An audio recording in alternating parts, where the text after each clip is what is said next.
Hey Math 116 students, welcome to my YouTube channel.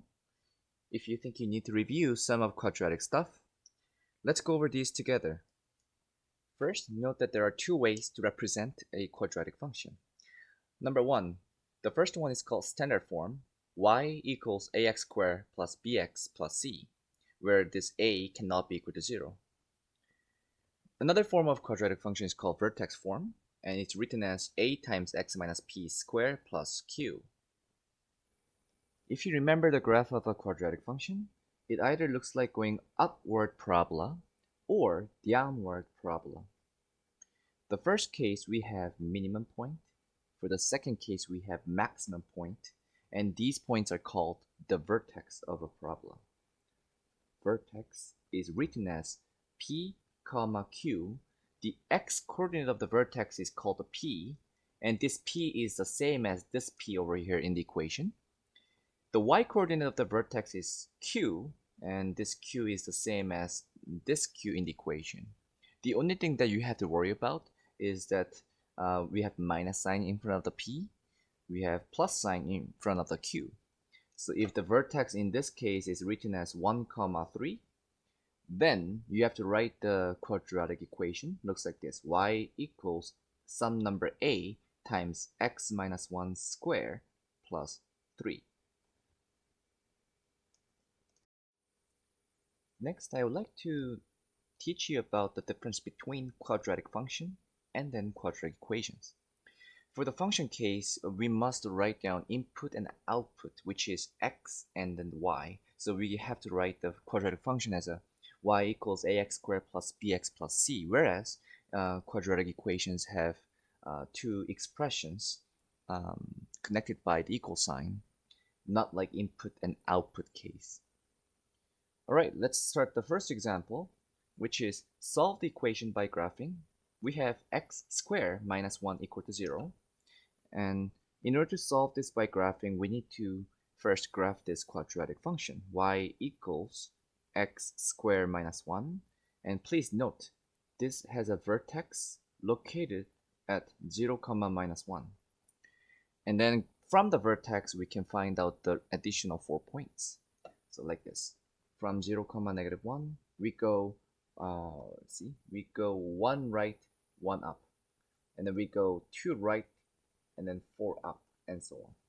So it's like 1 right, 1 up, 2 right, 1, 2, 3, 4 up, and 1 left, 1 up, 2 left, 1, 2, 3, 4 up, and therefore the parabola looks like this.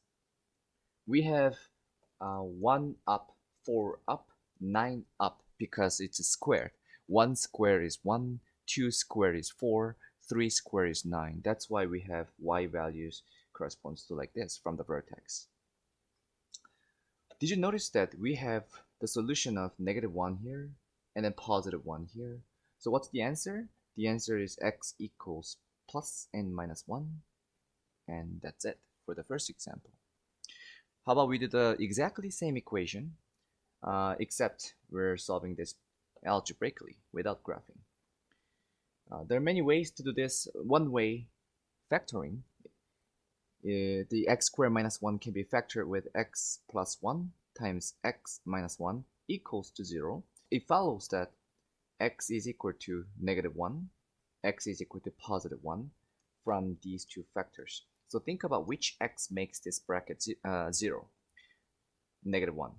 Think about which x value makes this bracket 1, which is positive 1 here. Another way of solving this is to do with solve by using the square root principle. In other words, move the minus 1 to the other side, then we get x squared is equal to positive 1. And then use square root both sides, we get x is equal to plus minus of square root of 1. Obviously, x is equal to plus minus 1 because root 1 is 1. Last example on this page. The question is solve the equation 2x plus 3 squared minus 25 equal to 0. If you understood the previous solution, then you probably understand that this is also in the form of difference of squares, because it looks like this. 2x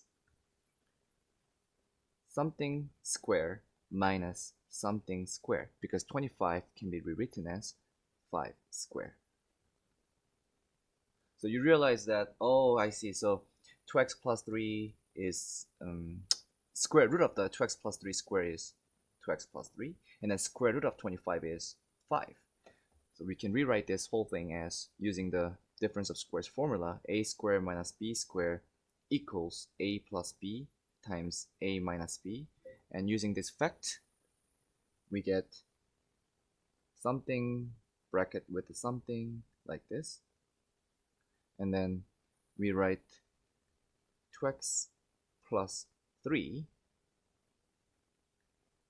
something with 5, 2x plus 3, something with 5. And then difference of squares means the signs are opposite here. So plus sign first and then minus sign next, or you can put minus sign first and then plus sign. Doesn't matter. So let's put plus sign here, minus sign here.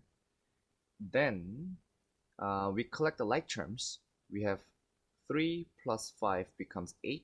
So 2x plus 8 times by 3 minus 5 is negative 2. We have 2x minus 2 equal to 0. You realize that if you factor out the 2, the stuff inside here becomes x plus 4. If you factor out the 2, then the second bracket becomes just x minus 1. So it's like 4 times x plus 4, x minus 1 equal to 0. It follows that the solutions are x equals to negative 4 and positive 1. The reason is, think about which x value makes this bracket 0. Think about which x makes this bracket 0. So these numbers make it 0. On the other hand, you can also use the quadratic, square root principle, which looks like this. 2x plus 3 squared equals 25. And then you square root both sides, we get 2x plus 3 equals plus minus 5. And then you move the 3 to the other side, so you get 2x equals plus minus 5 minus 3. And you divide both sides by 2, we get plus minus 5 minus 3 divided by 2, like so. And there are two answers, which is 1 and negative 4, which is exactly the same as the previous result. Okay, let's try example 2.18. This time we're going to solve these equations by factoring. The first one is easier because the second one has a number 3 attached to the n square. The first one is actually hidden number 1 is attached to the x square. Whenever we have a hidden number 1 here, then it's easier to factor so that we can get the solution easily compared to this one. But the idea is the same. The idea is that we need to find two numbers multiplied together to become 1 times 16, which is like so. And then we need to find out two numbers, like those two numbers must add up to the middle term here, which is 10, the coefficient of the x. In this case, those two numbers are 2 and 8. 2 and 8, both are positive. Therefore, we have this kind of result. X squared plus 10x plus 16 can be rewritten as x plus 2, which is coming from this number, times by x plus 8, which is coming from this number, and let it equal to 0. Therefore, x is equal to either negative 2 or negative 8. That's the answer. The first one was easy, but the second one is exactly the same idea, except that it's longer than the first one. So we still have to find out two numbers, multiply to become, be careful with the negative sign, 3 times by negative 8 becomes negative 24. And then those two numbers must add up to the coefficient of the n, which is negative 2. A pair of numbers satisfying these two equations that I find is negative 6 and 4, negative 6 and 4, like so. then you cannot just actually copy the -6 right here, copy the 4 right here, and then say that you're done, because we have a 3 which is non-1 attached to the n square. We have to decompose the middle term as follows. Just copy and paste this number, -6 times by n plus, and then copy this number with n, becomes 4n. Then clearly, -6n plus 4n becomes what? -2n. So we are not actually changing the original problem. We have this, we have this, then make a bracket, group the first two terms, and then make a bracket with the grouping by grouping the next two terms. The GCF of the first bracket is 3n. Then the leftover is n minus 2. The GCF of 4n minus 8 is 4, and it becomes n minus 2 as well. And finally, did you notice that we have another GCF, n minus 2, which we can take it out. So it becomes n minus 2 times by 3n plus 4 equal to 0. Therefore, n is equal to 2, or from looking at this 4 and 3 here, it's -4 over 3. So this is the answer for this equation. Let's jump right into the next example. I'm going to let you figure this out because it's called difference of squares, which is similar to what we've done here. This one looks a little bit weird because it looks like a difference of squares. However, it's not really, because if you square root 50, you won't get a nice number. If you try to do the square root of 2, then you won't get a nice number. However, if you take out the GCF first, which is take out the 2 first, then you get a squared minus 25. And this leftover, in fact, is in the form of difference of squares. So it becomes 2 times a plus 5, a minus 5 equal to 0. Therefore, the answers are a equals plus minus 5. The next formula and result that I want to tell you about is called quadratic formula. It's a very famous one and it's useful. However, I'm going to provide this formula on the formula sheet during the exam. Example 2.20. Using this quadratic formula, solve the following. I'm going to let you figure this out, but let's try this together. If you understand this one, then you probably can do this by yourself. Let's find out the a value. The first number attached to the n square is the a value, and then this -2 is the b value, and then here -8 is the c value. Therefore, we have a is equal to 3, b is equal to -2, c is equal to -8.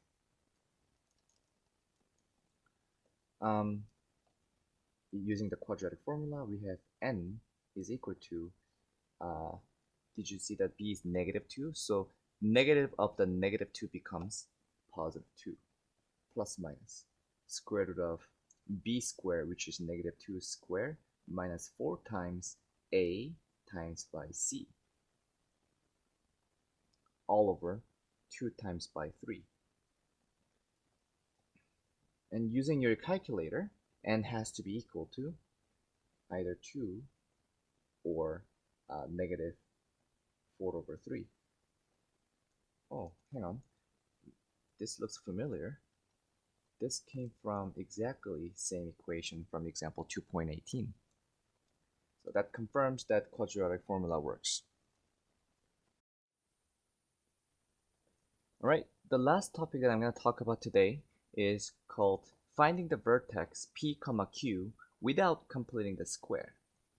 When we have vertex form like this, then finding the vertex is a piece of cake.